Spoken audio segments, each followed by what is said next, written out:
Hey there, and welcome to Time to Lean, the podcast where you air your dirty laundry and we help you clean up your shit. I'm Crystal Britt. And I'm Laura Danger. Think of us as your household secret weapon, taking your questions and voicemails to navigate the wild world of gender norms and household dynamics. We dive headfirst into the nitty-gritty of how broader social issues impact our everyday lives. So don't be shy, send us your dirty laundry. And we'll help you clean up your shit.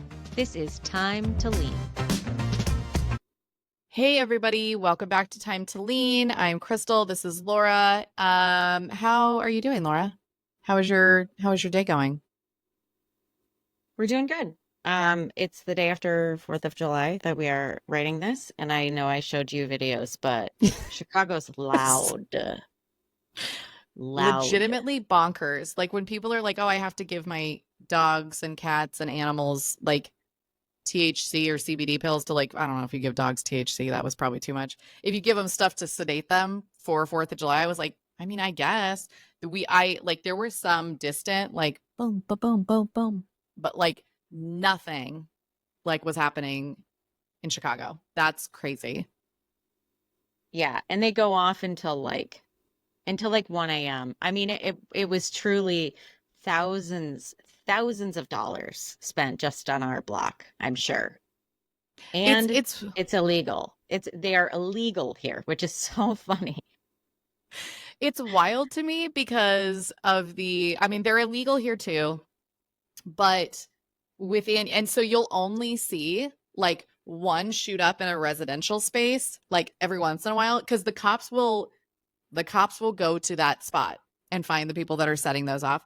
I have not held a sparkler in my hand since I was probably 9, because we're in fire country. Like they don't sell them. You can't get them anywhere in Southern California. Like you have to drive to like across state lines to get fireworks. Wow.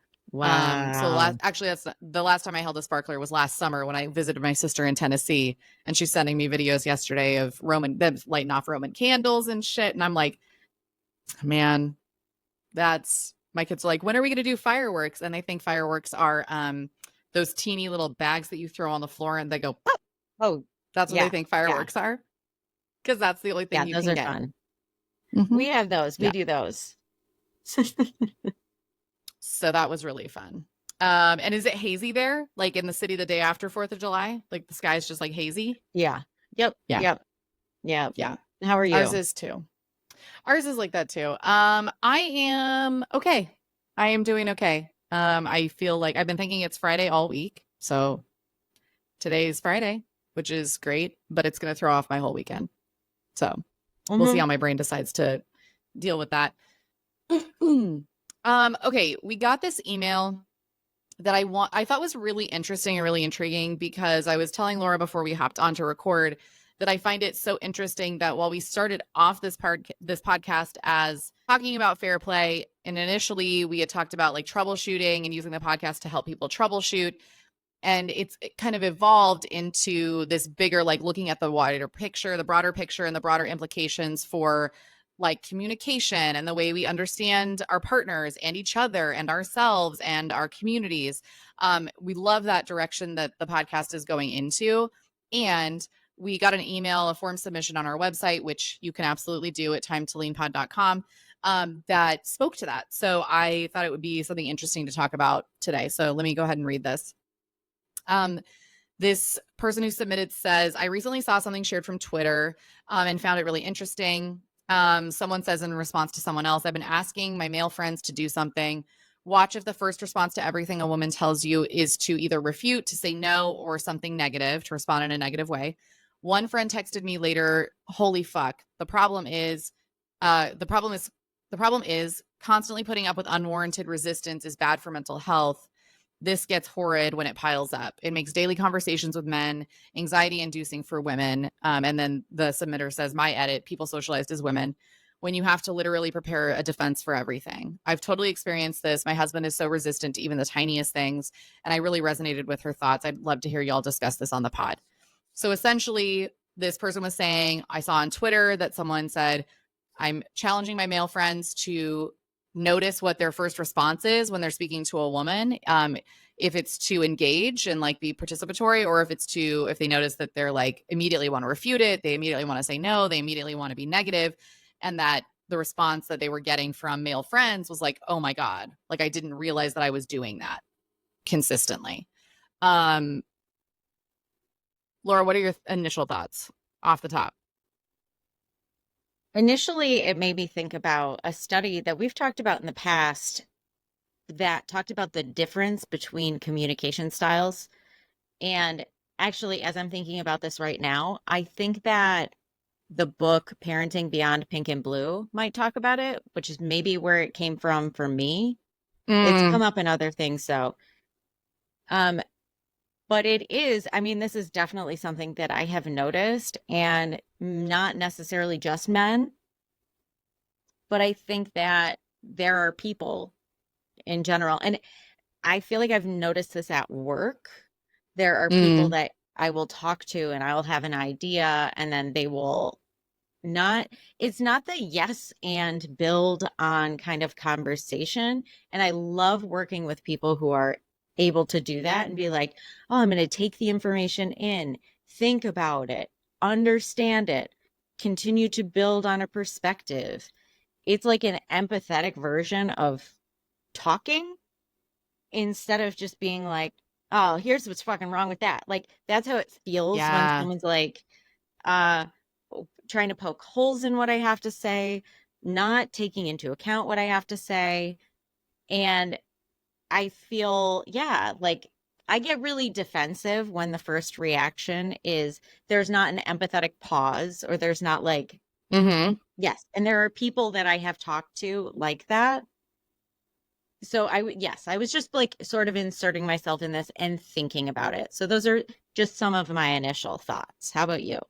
You know what's so interesting that came up for me, and we don't necessarily have to go down this rabbit hole, but I was working on a post this morning reflecting on we're doing a book club in a couple of weeks for Let This Radicalize You. So I was creating a post based on that and talking about like what it means to dream a future and how do we do that if we feel like we are in a space where we feel hopeless.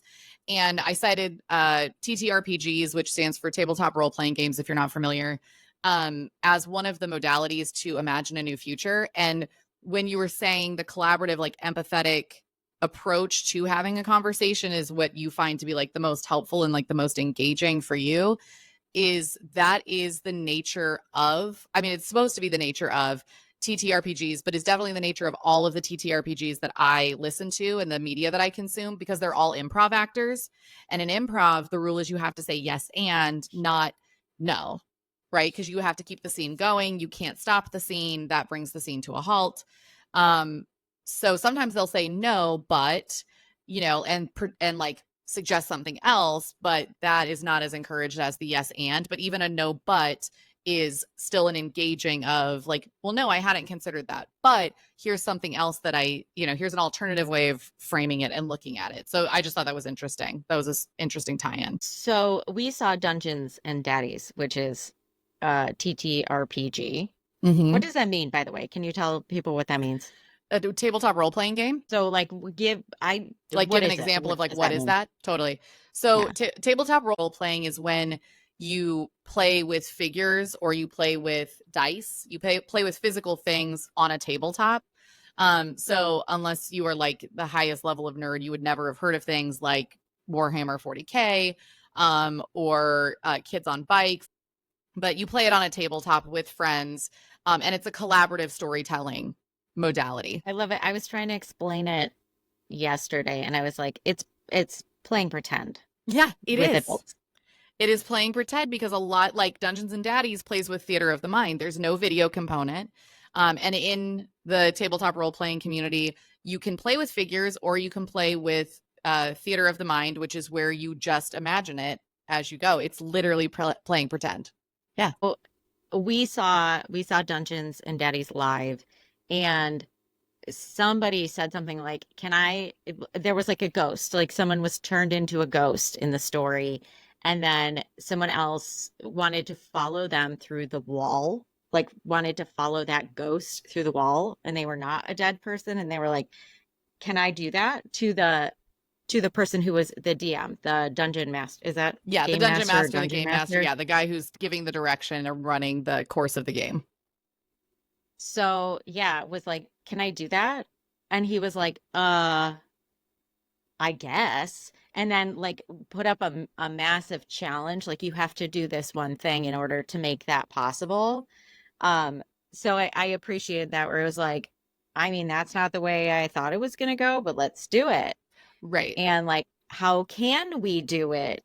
Was the Yes. answer to that question. How can I fit that into this? Yes, which I love. That's a great point because they do that a lot and dungeon masters have to be, game masters have to be very good at doing that because they can't predict what players are going to do.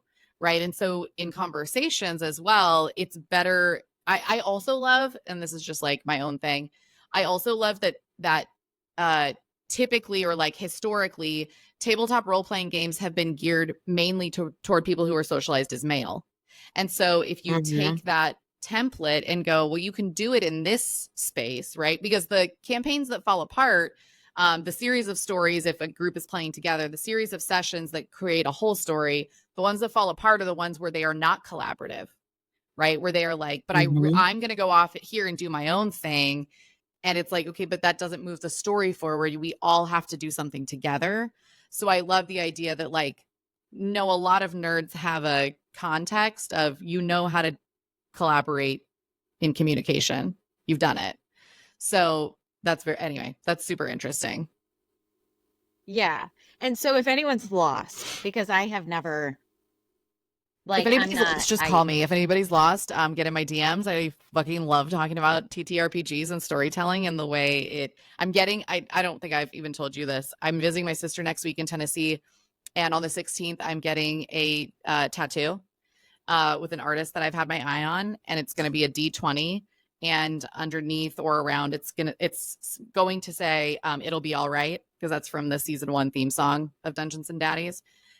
It's so anyway. If you want to talk about it, talk to me about it. If you're lost, yes. any questions at all? Well, well, let me give like the outsider newbie, like the my experience of it at least. Yes, please. So basically, like one way that you could play this game is like everybody's got a character, and I'm gonna be like I'm a teacher who was, I don't know, raised on a commune, and yeah, like there's like a backstory to a character, and I would be, maybe I'm like very impulsive is one of the things about me. There are like traits that a person Yep. has, and so you like that's who I am, and I'm coming to the story, and I'm, yeah, like you said, like role playing. And so the DM will set up a scene. We've all arrived at a haunted castle, and they're going to tell a story and be like, something comes at you this way, and then I have to present what I would do in that situation as that character. Mm-hmm. Um, I'm going to impulsively jump out in front and like scare something. And Mm-hmm. then it's just like you're reacting in a scene and imagine it, like you said, like theater of the mind, if that's how Mm-hmm. you're doing it.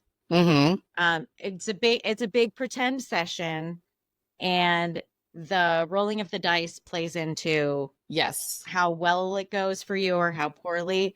And the DM is also like molding the story and guiding the story as it Yes. goes. And Do I kind of usually, have it? yeah, absolutely. And usually the dungeon master will set especially if it's like a one shot, which is a one type campaign, which I'm discovering because I'm trying to figure out how to adapt uh, Dungeons and Dragons for my own like ADHD brain, where it's like I've played with a campaign before, and it makes me fucking exhausted to do that for weeks at a time. So one shots are like one session that's 3 to 4 hours long, and you complete a story in that time. So a lot of times the dungeon master will set the goal at the top, like you arrive at this castle and you need to rescue this kid that's trapped in the dungeon of this haunted castle, but there are all of these barriers that are puzzles laid out for you, depending upon where you go in the castle, and the DM has the plan. They could see the whole thing. But it is also very interesting to consider that, like, within the communication, even when you're playing theater of the mind, is key because you have to explicitly communicate what you're doing because it impacts everybody else in the game. And the dice rolls and your ability to adapt dictate how everyone else, including the dungeon master, is going to respond and how to move that storyline forward. So it truly is like, because you learn things, you can, the thing with TTRPGs is that you can, especially with like Dungeons and Dragons and those kinds of modalities, is that you can try on different costumes. Like, right, like you said, you know, you were a teacher who grew up on a commune. You could also be a like a white male CEO of a of a multi-million dollar company, and your characteristics are that, you know, you're what's called like chaotic evil, and so you like you can embody different things, and so you learn things about yourself as you embody different roles, and like have to consider what that character would do and like where they would go and how, what would they be thinking about versus what you would do as a person. So it's very interesting. Yeah. Yeah. I think there are so many. So, for beginners, Crystal, what would you recommend? What media would you recommend people check out if this is any any kind of curiosity? Oh my god. Oh my god, this is my love language. I would you know what? I would highly recommend starting with on Dropout TV, which is its own platform. But you can also watch this on YouTube because they have episodes, and I think this whole season for free is Dungeons and Drag Queens. Because Dungeons and Drag Queens, Brennan Lee Mulligan is the dungeon master and runs that campaign with 4 drag queens, who 2 of whom have played before and 2 of whom who have never played before. And so they go at a much slower pace as to explain like, okay, so you're going to roll charisma for that because this is the task that you're trying to do. And what is your charisma value? We're going to roll the dice. Okay, you got a 13, but on your sheet, what do you add to that? Because you're really good at charisma, so you add 7. So your, you know, result is actually a dirty 20, which is a really good roll. So it breaks it down piece by piece. And then if you just love like chaos and like full improv, Dungeons and Daddies is fucking incredible. Like all of the people involved with that are incredible writers, like screenplay, poetry. Freddie and Matt just like finished a movie that was at Sundance, or was at South by Southwest. So it's, the quality of it is very high. It's incredible. It will make it, I cry at every media outlet that I consume when I watch Dungeons and Dragons or TTRPGs. I cry every time. Anyway, Awesome. communication, collaborative communication styles. I think it is really fascinating. I love what you're saying about like embodying these different characters and everything, because okay, so the tweet that initially got sent to us Mm-hmm. where it's like, you know, hey men, pay attention to your gut reaction when you are listening to something that somebody says, Mm-hmm. um specifically a woman. And this, I mean, there are so many studies on this, so I don't think that we can like reasonably come to any certain conclusions. Okay, so yeah, this tweet is sort of boiling this communication style down to a gendered issue. Mm-hmm. And then if you zoom out and you think about culture, race, even sexuality, perception, racialized, gendered, like all sorts of identity and just the differences between people and relationship. There's so many more complexities to it. Mm-hmm. Um, so I think it's fascinating. We were looking at data, right? Mm-hmm. We tried to look at data. Yes. Yeah. And one thing that I'm looking at right now is this study of, it looks like they were only studying gender, Mm-hmm. which is why I sort of brought up that like zooming out, you know, Yeah. we got to take this all with a grain of salt. Yeah. Um, but researchers studied things like overlap and how affirmative people were when communicating, what types of language they were using when they were communicating. And this is like minimal responses. There's minimal responses, there's interruptions, and there's overlaps. And Mm-hmm. that's some of the things they kept track of. So overlaps are, yeah, sort of talking over one another, Mm-hmm. but they didn't study what necessarily what people were saying when Mm-hmm. they overlapped. Mm-hmm. So it's like stepping on each other's toes, but how? Right. That's interesting. And then there's like interruptions. Like, are you just being like, oh my gosh, yes? Or are you cutting them off? Mm-hmm. And then there were these minimal responses. Did you see what the minimal responses were? I'm looking at the minimal responses now. What I also think is interesting is that this research study pulled from episodes of Dr. Phil, which I also think is interesting because of the context.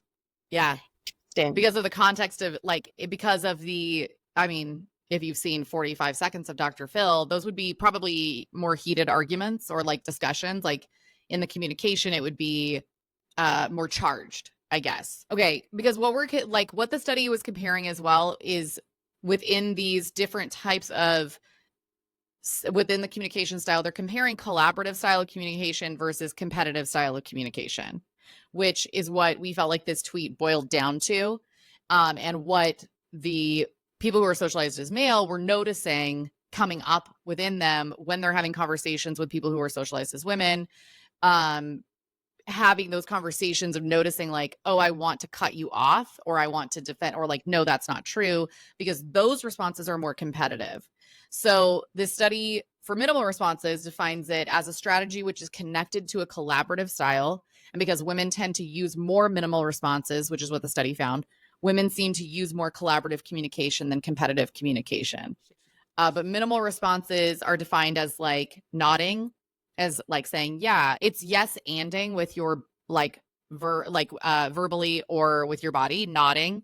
Mm-hmm. Yeah, okay. Right. Like noticing without interrupting, smiling. Uh Let me see. That study found for minimal responses that women uh employed more minimal responses and that men showed minimal responses, like less minimal responses. Um, what is that total? Oh, total at the bottom 40, 100% of the episodes because they pulled from 3 episodes over like a shorter period of time and then analyzed that data. Something, yeah. So there's that minimal responses, like you said, like that, yeah, affirming.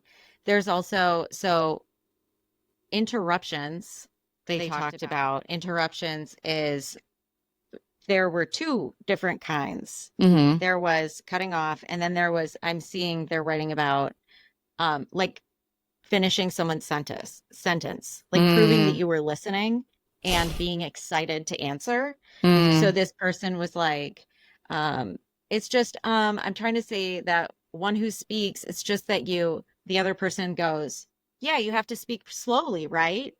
And is like jumping in and saying what and they both go, yeah, yeah. And Mm-hmm. they finish each other's sentences and build, Mm. which is That's fascinating. very interesting. Mm-hmm.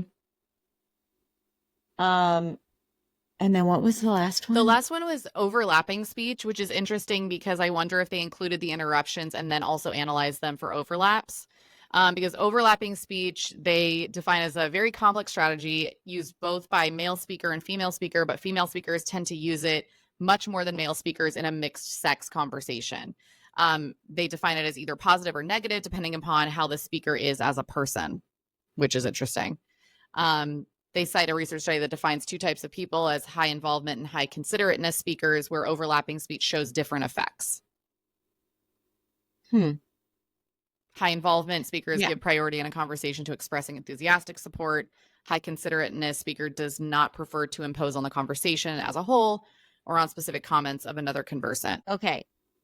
Maybe. All right. And then there is this portion where they're talking about, yeah, competitive versus collaborative conversations. And I like this. So in a book, Coates, is it Coates is the Mm-hmm. person who they're talking about, the author of this book called Men's Talk. They write, in a man's world, conversations are negotiations in which people try to achieve and maintain the upper hand and prevent others from psychologically putting them down or pushing them around. So it's like What the just being fuck? like, and okay, And so I say what the fuck in like the most like empathetic way, like holy shit. Yes. Okay. So all of this, there are all of these different ways that we communicate. And I think this and a couple of other things that we were reading in this study and that we've come to come down to this, right? Which is like, don't don't push me down, don't jerk me around, and trying to prove that you cannot be influenced, which is Mm-hmm. really interesting. You can't Very you're not going to interesting. push me around. You're not going to push it. You're not going to change my mind. Like what kind of what kind of conversation is that?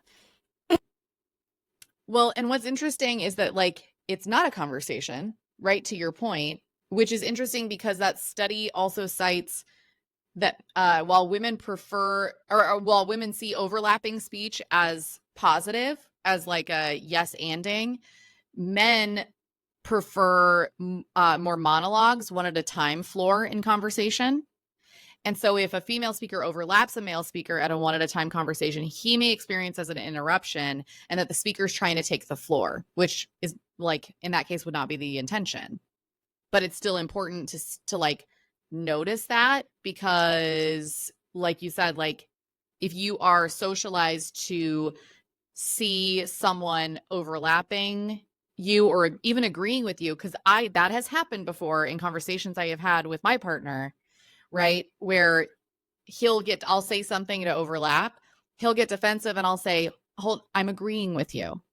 Hold on a second. Like, I'm agreeing with you. You don't have to get defensive about it. I'm agreeing. So that I find that very fascinating. But on a base level, seeing every conversation as a competition is fascinating to me. Because which I love that you bring up this point because I always forget this component of you've heard us talk about the Gottmans ad nauseum. You always remember this fact, and I always forget that this is a fact or like something that they found in this study. But this is from the Gottman Institute website. Research conducted by Doctors Gottman and Jacobson showed that men who accept influence from their female partners tend to have happier and more satisfying relationships. Paradoxically, what the research also showed was that the more influence a partner was willing to accept, the more influential that partner was in the relationship overall. So, can you explain a little bit why Yeah. what this is and why it's important?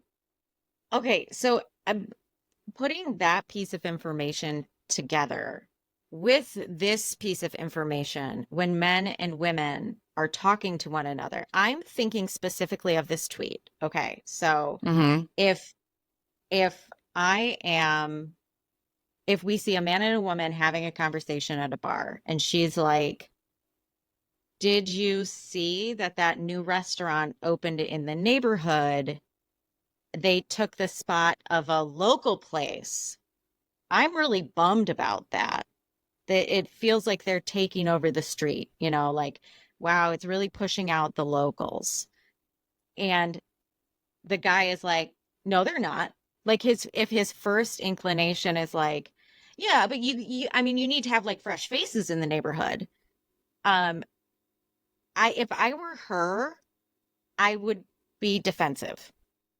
I would Mm-hmm. immediately feel like that conversation has now turned into a battle. I am now feeling like I don't want to take his influence. We are not having this conversation together.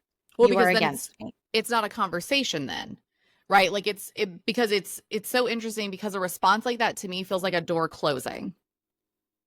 Like as a Yeah. person who is socialized as a woman, that feels like that's not like my like, hey, did you see that they're like replacing this local place with a new place? I'm really bummed about that. To me, that's like in my mind's eye, I picture like a hand reaching out for your partner's hand. And Mm, then when the partner comes back with well, you need fresh faces, like I mean you've got to make money. To me that's like a it feels like a not only a jerking back of their hand, but a oh god, it's almost like a an overactive response to something that is like not proportionate to what's happening with that person. What's happening with the couple or the I'm sorry, the partner who's reaching out. Like the yeah. reaction from the partner who's like, that feels like a door closing, that is closing that door is like, I don't have capacity for this. And it's like, I was talking about a restaurant. Like, are you okay? Right. What else is going on that you feel like we can't talk about this restaurant? That you feel like you have to shut down the It's like conversation? an immediate escalation. Yeah, because what is the response then? What is she supposed to respond Oh, from to? Oh, there? well, I mean, people's got to make money. Well, and like you said, like where you get defensive, I get defensive, but not to engage. I flight. I go, Mm, cool, fuck you. I'm out on my island. Bye. I don't need you. Because reaching out is vulnerable. And yeah. right? Like, so depending upon who you are as a person, like you like, or what, here's the thing. You have three different ways to respond to, well, people got to make money, to that kind of defensiveness from a partner. You can either meet that defensiveness, meet that level of defensiveness with defensiveness and start a fight. You can either disengage and be like, cool, I'm out. I'm actually not going to talk to you for the rest of this dinner, which I have done. Or third, you can, if you have enough security internally with yourself, you can look at it objectively and you can try and engage your partner to go, are you, whoa, are you okay? Which is a Hmm. very fine line because that can be perceived as sarcastic if that person in the partnership is feeling defensive already. No, I'm actually wondering, how are you? Because that felt really big. And are you like, I just want to check on you. I was just trying to make a conversation. I was just trying to talk to you about the neighborhood. Are you okay? Right? Like if you can hold it objectively where it's not where you're like, oh, that had nothing to do with me, which takes a Hmm. lot of self awareness, a lot of work, a lot of internal work. Like that's hard. But those are like the three responses. And either way, like in two of those scenarios, the conversation ends there. Yeah. Well, okay. You say that the conversation ends there, and, and Yes, we're like and having this conversation. Um, but if that person thinks that they're just having a conversation, they're going to be like, okay, but you brought up a point and I brought up a point. And so we're just bringing up points. Like, why are you making this into an argument? Like, I've been in those yeah. conversations with men where I Mm, will say something. Exactly. I picture it exactly the same way as if I'm coming to you and being like, oh man, did you see the restaurant that they opened? That used to be the place that it's been here for 30 years and they replaced it. right, Um, I'm bringing that to you because I think it's interesting and I am hoping to engage with you in it in a way where you might find it interesting too. Like I trust that you're right, interested too. But right. I do feel like I maybe there's like I want more data from men who talk to other men in this circumstance. And it sounds like which is I think why we went to this uh Yes. data. Do they see it? Would they sit down and be like battling each other, verbally sparring? Yes. Okay. Yeah, I think so. I don't want to speak on behalf of men because clearly I'm not a man, nor was I socialized as one. But I think that, yes, that is that experience because in my own partnership, I mean, Ben and I have been together since high school more than once. And now it's more like, hey, I'm not, when he's in work mode, so he'll walk by sometimes and I'll go, hey, and he'll go, hey, and I'll go, that was work. Hello. I'm not work. I am not a coworker or a client. That was a client. Hello. And he's like, sorry, like I'm in work mode. I'm doing a thing. But earlier in our relationship, I would bring something up to him that I really can. And like clearly, like we're both white kids who were raised in like suburbia, but I would learn these like very interesting, like socially different ideas from the way we were raised. And I would bring it to him excited to talk about it. And he would start to spar with me and I would go, I'm Mhm. not this kid, or this kid that you are friends with. I'm not debating you. I'm trying to connect with you because he thought I was like, and not that he thought I was trying to debate with him, but he was very used to like, that's how you have a Mhm. conversation. Mhm. You both bring up points and then one of you leaves correct and one of you leaves incorrect. And it's like, what the fuck? I am genuinely, and the way I think I got through to him on that, um, because I think there's like a healthy like place for debate. Like we do that too. right? Where we spar back and forth. And that's very mentally engaging and stimulating. But where I got to where I was, is I would say, hey, I'm not looking, I don't want to have a conversation with a computer. I could do this online. Like, I want to have a I'm talking to you because I care about how you feel about this thing. And I feel very passionately about this. And I want to have a back and forth with you. I want to know what's going on in your brain when I say this.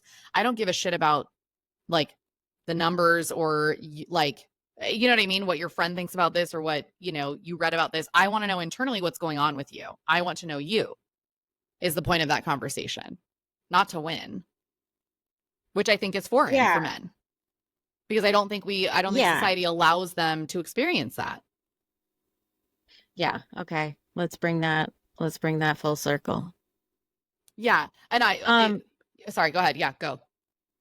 there's yes, there is not allowed, that is not allowed. To be influenced is not what these conversations are about. As you're talking about that, I'm like, that is so isolating. Because Yeah. yeah, when I have conversations, it's exactly that, where like I have information and an understanding of something, and it's constantly evolving, and Mm-hmm. it's not rigid. But then at the same time, I want to say like there are things that I don't want to budge on. And Mm-hmm. okay, so hey, back it up. This conversation about like, hey, somebody moved into the neighborhood and they displaced somebody is like, to me, one of my core values is Yes. like, I really care about justice and like I have an imagination of a certain kind of world. And Mm-hmm. so this aligns. And so if I'm talking to someone about it, I am expecting them to at least be on my same team there. Mm-hmm. And so it's like having a conversation about something would be like, oh, how can we see one another's perspective? Uh, and yeah, get on the same page and maybe influence each other, give each other new information to get to know one another, to grow. It's a Right. growing experience. Because, and the reason you're bringing it up to that person is because it's vulnerable and that person is safe.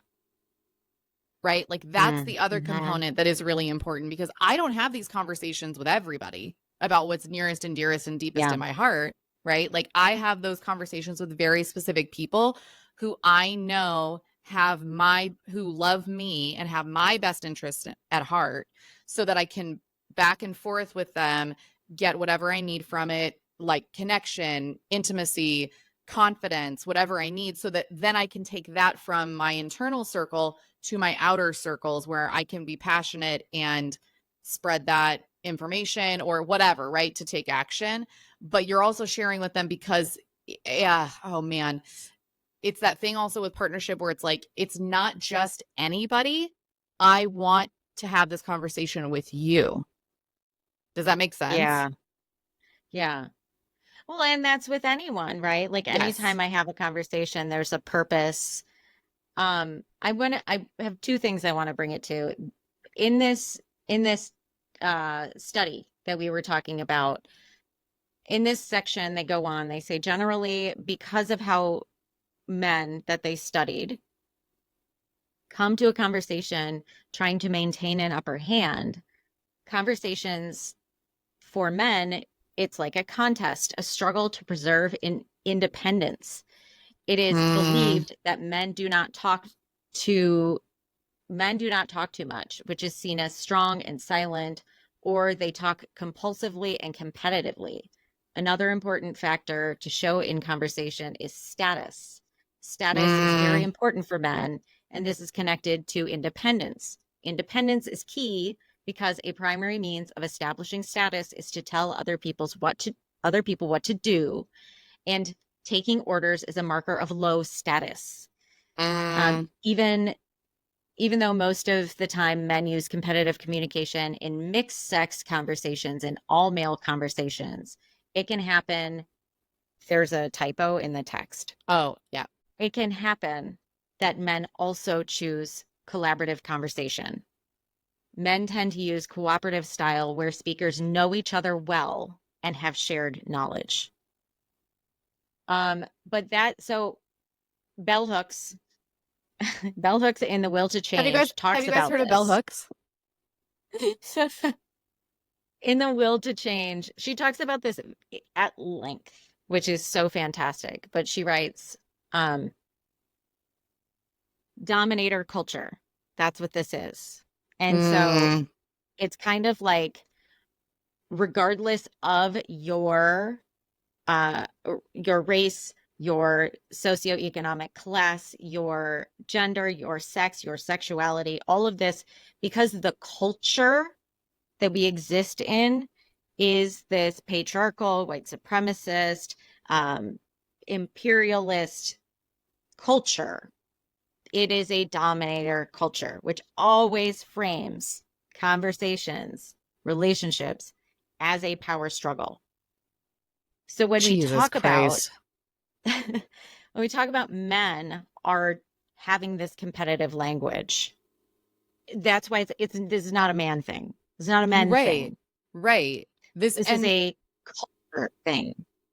and no wonder that the numbers for depression, anxiety, death by suicide are so high in male culture or like among males, right?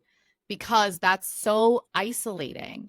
And when we were talking about this before we came on to record, that component of they train in Boy Mom, she talks about there's a chapter called Feminizing the Classroom, and she talks about the chapter books that my kids read, right? Like that, like Babysitter's Club is about friendship and collaboration and problem solving. And the books that are given to that are geared toward boys are Diary of a Wimpy Kid, where if he gets kind of emotional, he gets teased about it. His best friend is like kind of a baby because he cries. You know, that there are, I mean, the most positive books are anthropomorphic, where they're not really, it's Dog Man, you know what I mean, like where it's like not related. So having this, there's no examples, it's teaching competitiveness and emotional, like communicating emotion is the opposite of independence, because it serves that capitalist workplace when they grow up Mm-hmm.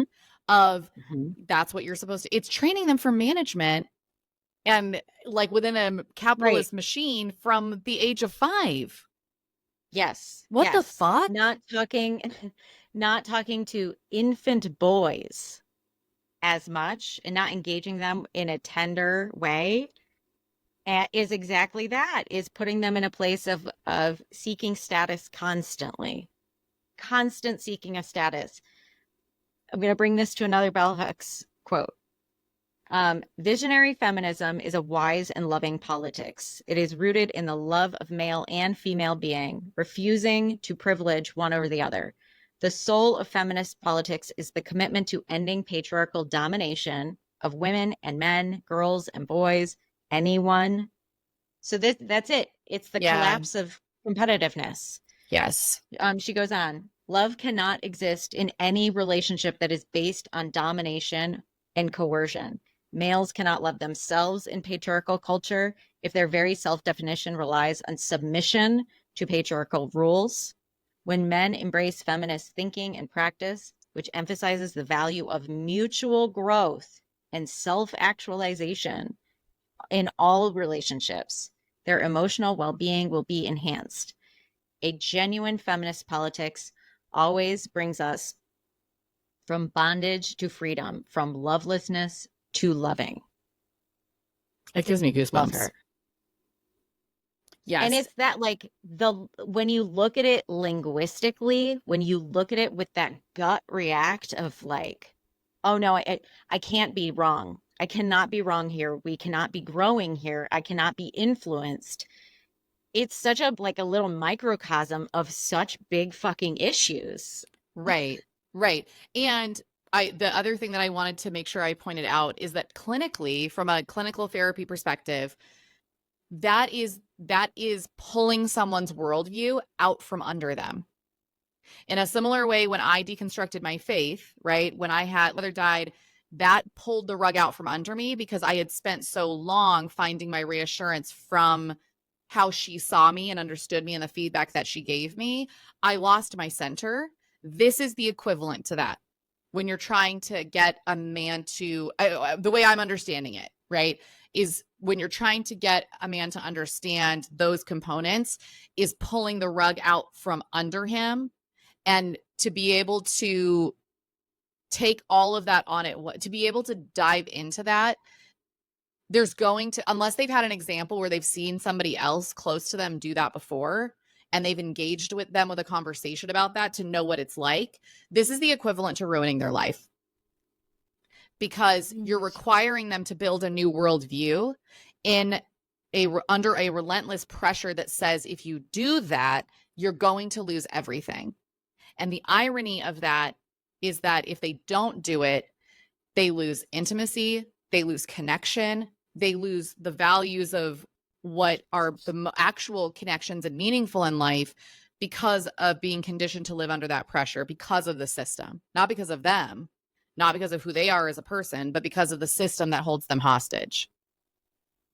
Mm-hmm. Like, that's wild. Yeah. I mean, I have another quote. Yeah. So sorry. No, everyone. don't apologize for quotes ever. And I think so, like, as you say that, I think the way that I come to understand dominator culture is absolutely that. It's like, what is eat or be eaten? Mm-hmm. Like, if you're not winning, you're losing. Yep. It is always looking at things through this power struggle of like total fear. Yep. And I mean, she says it throughout this book, and she said it so many other times, but like really anybody who subscribes to dominator culture is working in those bounds, Mm-hmm. in those eat or be eaten, like is absorbing that. I've had so many bosses who have come to places of power and are so scared of being open to influence or change, and it is that competitive nature in a workplace, and they're women. Mm-hmm. These are Mm-hmm. women leaders. Mm-hmm. So okay, but this is the quote I was getting at. Dominator culture teaches all of us that at the core of our identity, it's defined by the will to dominate and control others. We are taught that this will to dominate is more biologically hardwired in males than in females. In actuality, dominator culture teaches us that we are all natural born killers, but that males are more able to realize the predator role. In the dominator model, the pursuit of external power, so working your way up the chain or winning a conversation, the ability to manipulate and control others, and of course, that would mean also not being manipulated or controlled, is what matters the most. Mm-hmm. And when culture is based on a dominator model, not only will it be violent, of course, but it will frame all relationships as power struggles. Mm. And that means every convo, every connection. It's this, I feel like it's just this constant state of like fear. Yes. Or abandonment. Right. Well, because if you, that's the space that it sounds like dominator culture holds people in, right? That's why vulnerability feels so costly, right? Because it's like, if I let my guard down, I'm in danger. Or if I connect with you, I've lost and I'm in danger. Right? Like, which is so interesting to me coming from like an evangelical culture, because like religious-based culture, because that's what drives people to stay within evangelical Christianity and not question it, is because the stakes are fear and shame, and the highest stake is hell. And it's the fear of hell that keeps most people from unraveling or even being critical of a system like that, because the stakes could not literally be higher. My eternal future rests in that. It's all based in fear and shame. And it's the same driver in dominator culture, of course, because the church as an institution is a power, right? So it's so, that is the space you would be stuck in, right? Of like, I can't continue in the space that I'm in because I can tell that it's killing me and keeping me disconnected and isolated, and it's not working. But I also think, to like, you're talking about at one point you talked about like creating a future or like imagining something different. If we don't have models, And I tell clients this all the time. You didn't have a template for how to work through that situation. So why are you expecting Yeah. like that you should have done something different? Where would you have gotten that information from? So in the same way for men, we have very few examples of men that make that journey public, or like, you know what I mean? Like, or it's like, oh man, it almost feels like that thing of, and I've seen Ben do it, where he'll put out feelers to see where the other guy is, when it's like, when I'm in a group setting with other moms, that I'm like, you know, oh, we had so much fun at Pride. And I like look at them to see like how, Right, like right. what their reaction's going to be, so I know if they're safe or not. I've seen him do that with other men, to be like, I need to gauge how I'm supposed to show up here. And then he's had conversations with me where he's like, I noticed this, and I'm really trying to, every time, we leave training, his trainer is one of our friends from high school. He hugs him now.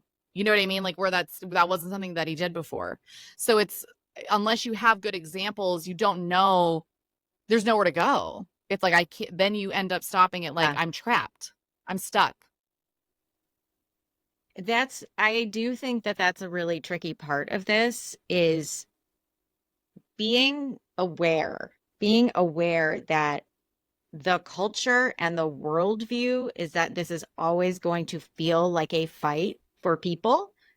And we're just like taught, and that's like real embedded in a lot of us, to just like pursue status constantly, or that's going to keep us safe. Mm-hmm. That is what's going to keep us safe. Mm-hmm. And that kind of culture makes it hard to, like, yeah, be influenced or have connections, and you do, like you said, like, I mean, they report it in the research, is like, when you know someone better, or when you know them, when you are aware of how they function, you can open up a little bit more and you can build those connections.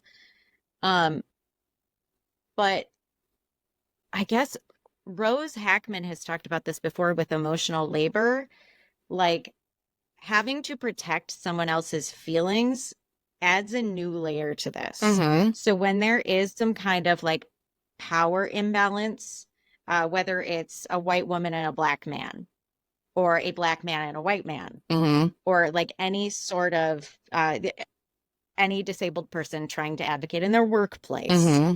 anytime there is some sort of power imbalance there, having to protect the other person's feelings so they don't feel challenged is this other nugget that needs to go into how conversations are had. Yeah. Um, and I think just like having this awareness of what dominator culture is Yeah.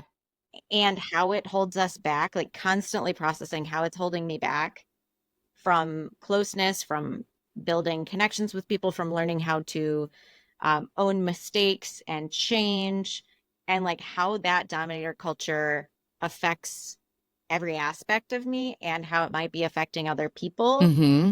It just like changes how I move in the world. Right. And it's fucking earth shaking Mm-hmm. to have an awareness of it. Right. It's earth shaking to have an awareness of it, and to trust yourself, to have enough self trust to be able to follow that string, to know, even though this feels uncomfortable, I believe that it's worth it, even if it doesn't turn out to be what I think it's going to be. You know what I mean? Like, you have to have enough self trust to be able to go, this is where I've led myself and I am safe here. I can figure it out, even if I end up not agreeing with it, or if I end up feeling differently about it or whatever. Because that is usually what gets people to take the first step, as opposed to, because if you don't trust yourself, it's not going to be worth it to change. You would rather stick with what you know, because what's Mm-hmm. on the other side is too dangerous. It's too risky. Yeah. And okay, so I think this comes up for a lot of people who probably follow us.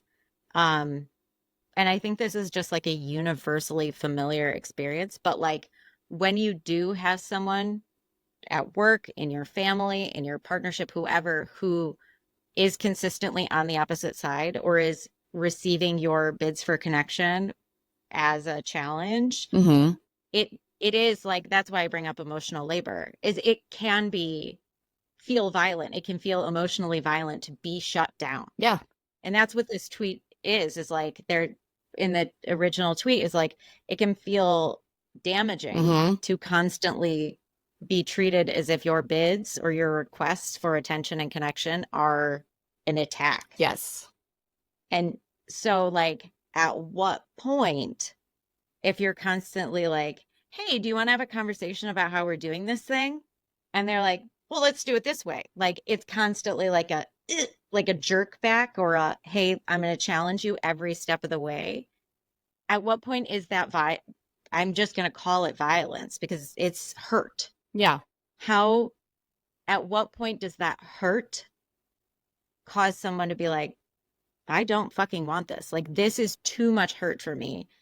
And what obligation does someone have to, these are questions we probably can't answer, but, Yeah. I mean, and at, yeah. What and point? how much Mm-hmm. investment do you need to have in someone? How much faith do you need to have an investment in them that, You know what? like, because I'm Yeah. empathetic, okay? I'm Sure, sure, empathetic of a sure. man who's isolated Sure. or anyone, Sure. but also like, do I stick around and continue to battle you? Or do I like this have not like with a family? It's like, Right. how How long, long do what I, obligation do I have right. to you? Right. What obligation do I have to continue to expose myself to this?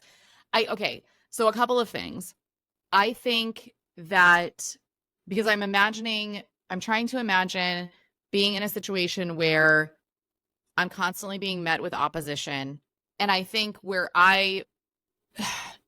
the point that I get to, and one of the things that's so funny that my mother-in-law always commends Ben and I for is our level of communication. And I'm like, that is purely because if I don't feel like the conversation's done, I will not shut the fuck up.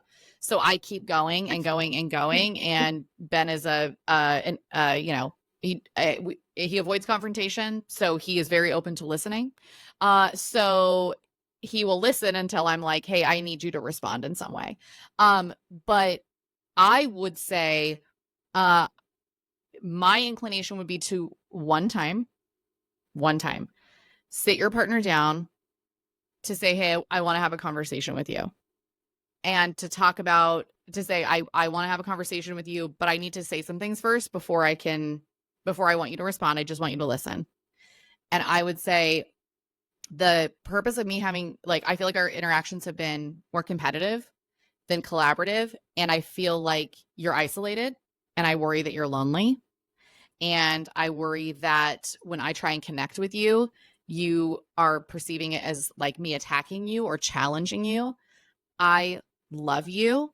And the reason I want to have this conversation with you and the reason that I'm sitting in front of you is because I want to build something very important with you. And I think that that's something that you really need to, like, your responsiveness and like the way that you feel like if I bring up something that you are not not wanting to talk about, your response to me has to change because I feel like it's hurting me. Like the responses that you're having are hurting me. And I know that you're not meaning to do that. I know that you don't. Again, like that is a situation where the benefit of the doubt can be projected onto that is worthwhile being projected onto your partner. I believe that you want good things for me. And this is also, if all of this is true, in a non-abusive, non-emotionally manipulative, physically abusive relationship, clearly all of the disclaimers. And I don't want to continue to feel disconnected from you because I know that you're not meaning to hurt me. And so I think that, and this is where I feel like if they don't have someone to talk to, if they don't have, like in a hetero relationship, if they don't have a cis het partnership, if they don't have a male example of that, that they either need to find one and reach out. If they have like a concept but not a relationship, they need to reach out to that person and begin a relationship where they need to talk to somebody who has a positive experience with. They've got to build community around what that looks like, whether that's a therapist or a friend or I don't give a shit, a pastor, because that's like, they have to have someone safe to process that with, because if they don't have another male example of that, I feel like it's very, very difficult to imagine a future. Right. And again, like, not to bring it back to TTRPGs, but that's why I enjoy listening to Dungeons and Daddies and watching Dimension 20, because all of those men All of those men. I think there was a trivia question on an extra episode for Dungeons and Daddies where one of the trivia question was, who's the only cast member that hasn't cried on an episode while recording an episode of Dungeons and Daddies? And it's just one, and he runs the sound engineering. You know what I mean? Like he's Mm-hmm. constantly like monitoring while he's role playing, so he doesn't necessarily have the buy-in to time to do that, to have that emotional reaction. But they all cry, and they all have these very vulnerable Mm-hmm. conversations. The first season is about generational trauma with their fathers. Like, and Mm-hmm. Dimension 20 in a similar way, like there are different examples of what it means to be male and how to connect and what it means to be a man and to connect with other men. And it's not like you have to be able to imagine something different. And if you don't have that, Mm-hmm. you are in your shell, holed up, not because you want to be there, but because that's where society has stuck you. That was a very long monologue, but like, I think that is, and then if you have that conversation and they're not interested or they're not like, I do think it's okay to say, okay, well, I tried. That was a very direct, Yeah. vulnerable connection to try and reach out. I laid that out very clearly. And, sometimes people are not in the life space and it's not your obligation to sit through that life space with them. If they're not open or interested, you deserve like curiosity and interest. And if they're going to process that with somebody else in the future, then okay.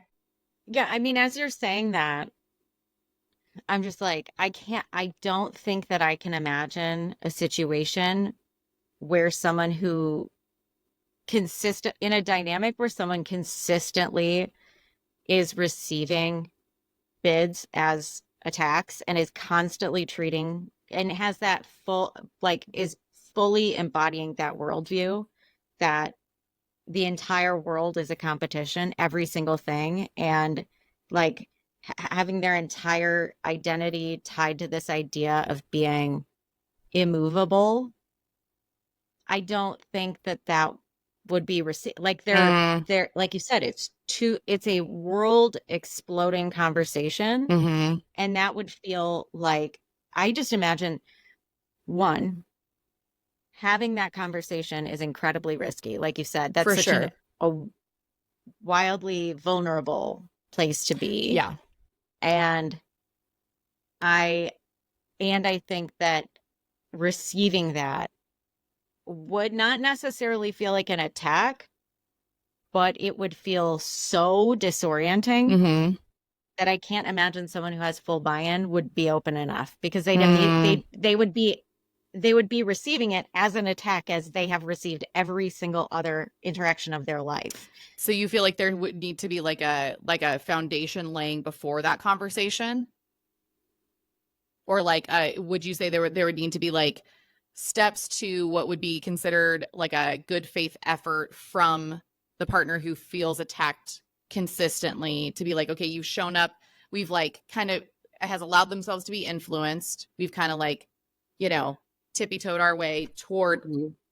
we've kind of tippy toed our way toward something more vulnerable, a shade of more vulnerable. So now I'm going to have this conversation with you. Or do you feel like it's like a series of conversations that happen around that? Or do you think it's pointing it out in the moment of saying, like, hey, I feel like you feel like I'm attacking you or annoying you? Like, that's not what I'm trying to do. What's going on? I think I think from everybody I've ever talked to who has had this conversation with someone in their life, um, or has like deconstructed it themselves. Mm-hmm. And I mean, like I say that, and I think you and I are on the same page. Is like because this is not a gender, this is not like a biological Mm-hmm. thing. This Mm-hmm. is a culture thing. Like I have this same. I come to a conversation too and feel attacked. Right. Like I also get Right. stuck in this feeling. I think it could go a couple of different ways. It could be like, okay, if there's some sort of inequity and there's like, the nag paradox. If you're stuck in this nag paradox battle, everything feels like an attack. Everything's received like an attack. If you can get the logistics going in your household and shift the dynamic, I think that gives you a foundation to lean on and be like, but do you see how we're doing better. We feel closer because we're Mm, collaborating on this. like pointing out the Like there's positive, at least evidence. the reinforcement of like the positive aspect of it. Yeah. But there's also the part where so many people I know have gotten so far with this and then been like, this is going to make or break us. And this conversation, they have this conversation and they say, I need you to be on board with me. And this doesn't feel like it. Kind of like what you're saying. You Mm-hmm. laid it out very clearly, though. And the person goes, fuck you. Stop bringing this up. All you do is get on my fucking back about this. And I need to change my entire worldview to, and they get really like it becomes something explosive. Yeah. Mm-hmm. And they either totally disorient their lives and then land back together Mm-hmm. or they get divorced. I mean, yeah, like what's really hard from like from like a third party perspective. Like, okay, I'm gonna say this and let me try and imagine me in that same position and what I would do. Because I think, like, from a third party perspective, I'm like, well, yeah, those are the two outcomes. Do you know what I mean? Like, yes. Mm-hmm. And in each of those scenarios, it's not that like one person fucked it and one person, one's right and one's wrong. It's like, okay, so like I do believe that sometimes there are relationships where uh like one person cannot step into who they are into the next phase because you are growing in different directions, or one's like way lagging behind and is not willing to move, and you can't make somebody do something. So that's okay. Doesn't mean it's right or wrong. It just means that's what happens. And is extremely painful. And if you land back together, it's that thing of like knowing yourself well enough to hold those boundaries of, okay, but you can't Mm-hmm. continue to talk to me like that, right? Like if we're going to continue forward, you do have to change something. You know what I mean? Like and then like imagining Yeah. myself in that position, it's like I would have to decide again that uh tolerable level of permanent unhappiness. Tolerable level. Yeah. Go ahead. Say it one more time. Tolerable level of permanent unhappiness. I would have to decide what is that level of unhappiness that I'm willing to tolerate and sit in. Can I get needs met elsewhere? While grieving what that partner can't provide for me, and feeling like that's tolerable, because some people like that are family, and you can't get necessarily away from family. Some people are partners and you're not in a Exactly. financial situation to be able to divorce. Like you can't, there are some relationships. I mean, even in that case, you are permanently, if you have children with that person, you are permanently tied to that person for the rest of your lives. Like that is just what it is. So Mm. trying to figure out how then to best protect yourself with someone who is not willing to be collaborative is very important. I think that's the key is like, they're going to answer your question. Yeah. They're going to tell you. And I like what you said. Like, if you can have friends and fulfilling things outside of that partnership, I think that that kind of conversation can give you an awareness. Like when I'm talking to a white male CEO, no, I'm not expecting, I, I'm aware of what I'm coming to the conversation with, and I have enough context Right. that I kind of know what I'm probably going to get. I'm not going to look for something that I can't get there. Right. It's like like you said, like I'm going to have some acceptance. Right. Um, and finding ways to protect myself in that scenario. Right. Um, but yeah, I just think like so many people who might engage with this or that we might talk to would, yeah, that they might say like, I've had that conversation a million times and Mm-hmm. nothing changes. So where do I go from here? I think there are a lot of places to go, Yeah, but I would agree. And I think it's like, it's a world, it's a world change. It's a worldview change. It's a massive shift. And understanding that maybe you can look at your partner empathetically and be like, wow, this is fucking right. terrible. And you are not capable of doing this or fulfilling this need. So now what? Now with that information, what can I ask of And this? I do feel like, to your point, like soft launches or soft not prods, but like soft bids like, hey, I saw this Instagram post and I thought of you. And it's related to like the way, you know, boys are socialized not to have feelings or whatever, you know what I mean? Like a post from Equimundo or something, to engage on a lower stakes level, right? Like, so that it's more like, so it feels to them maybe more like peer. And again, this is the emotional labor that Rose talks about, right? Like appealing to trying to figure out how can I get you. But when you approach a person who is highly stressed, their sympathetic nervous system is like firing on all cylinders, they're having a fight, flight, freeze response.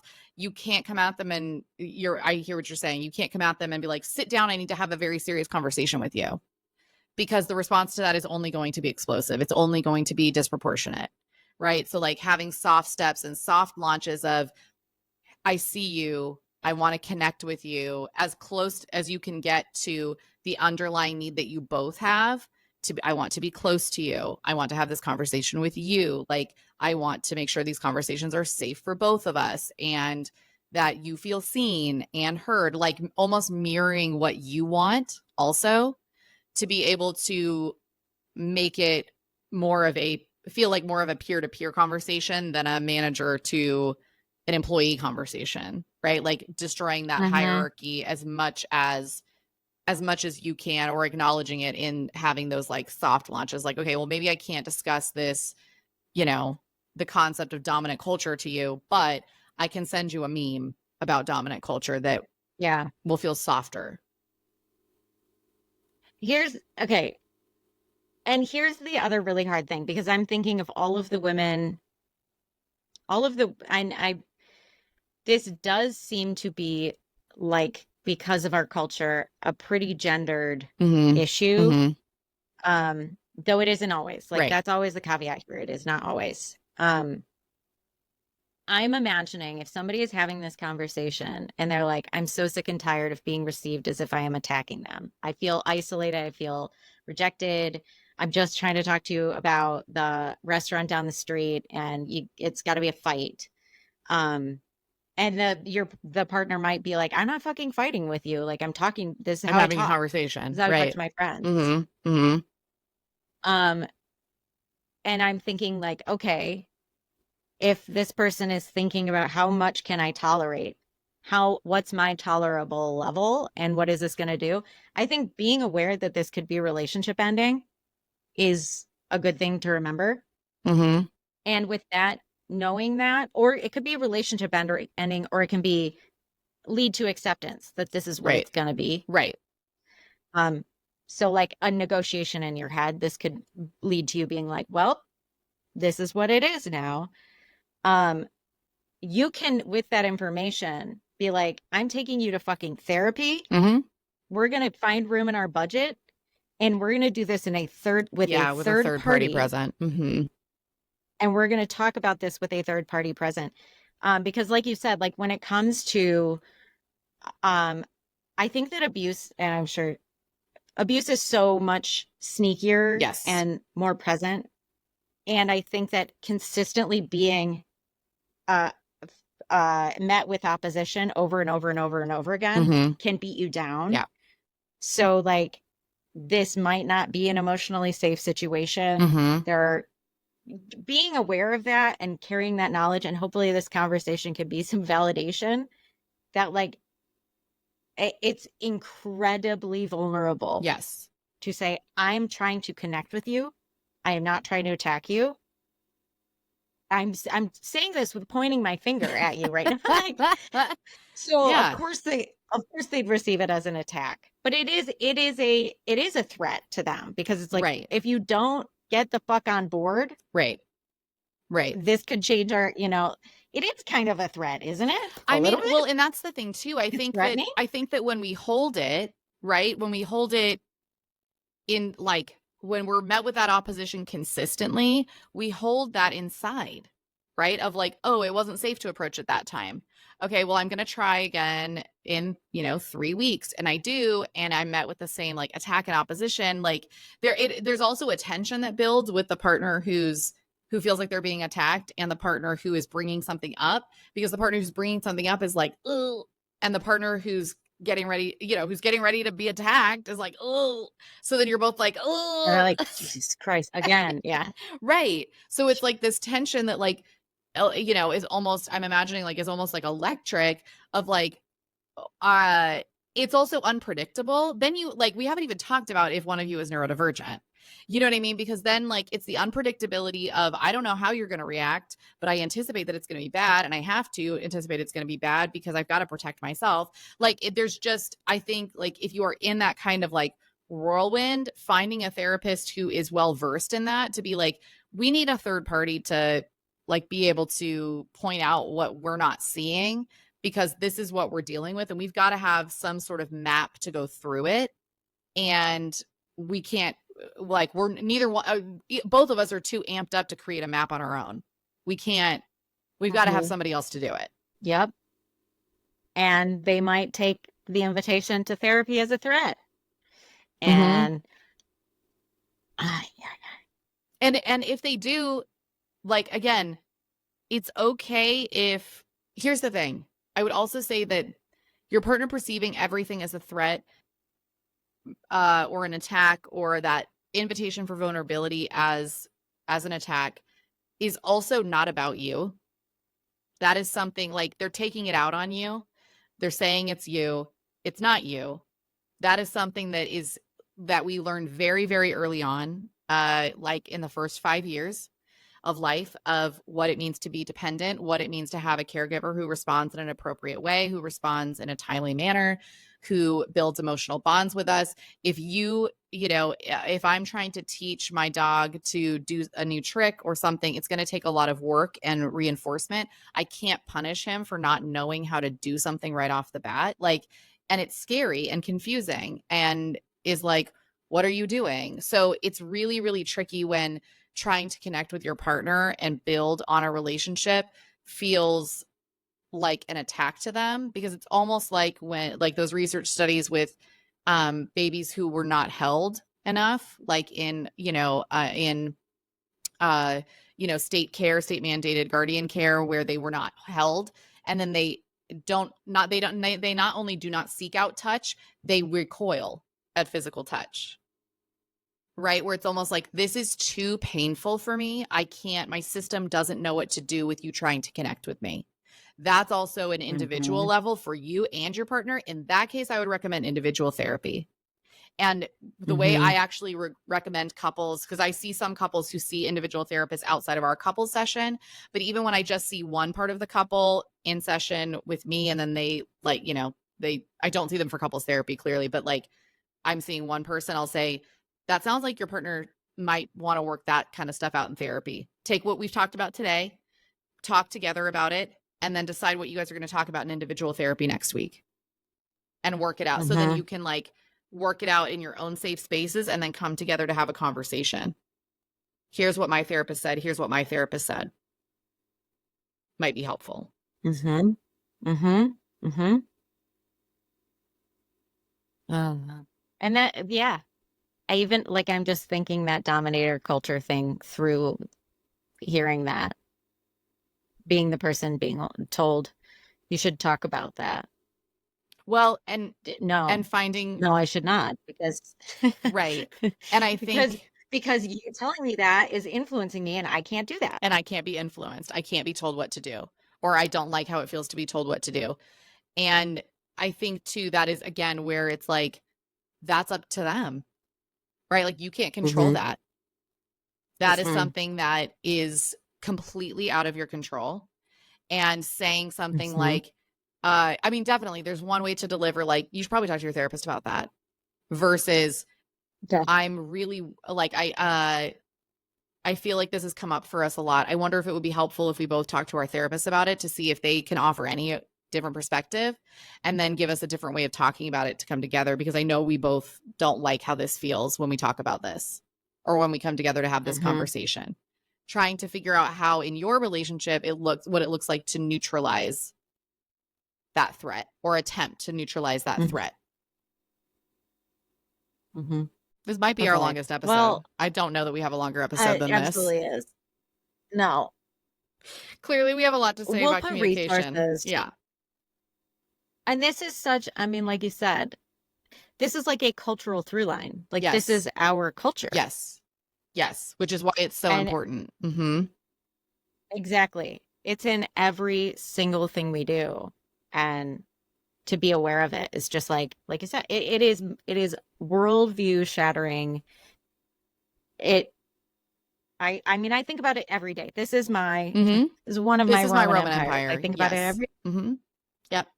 And that's the thing too. It's hard like not to quote a very outdated show that would never make it on TV today, but some things you can't unsee, bro. Like you can't, once you notice it, you can't unsee it. You see it then in everything because it is worldview based. absolutely. And like you said, there you cannot make somebody else be open to change. Yeah. Yeah. Which I mean is maddening, but also the way that it is supposed to be. Mm-hmm. Mm-hmm. Well, yeah, we have resources. I Okay. took a lot of notes for resources as we were talking, so show notes won't be a nightmare to put together.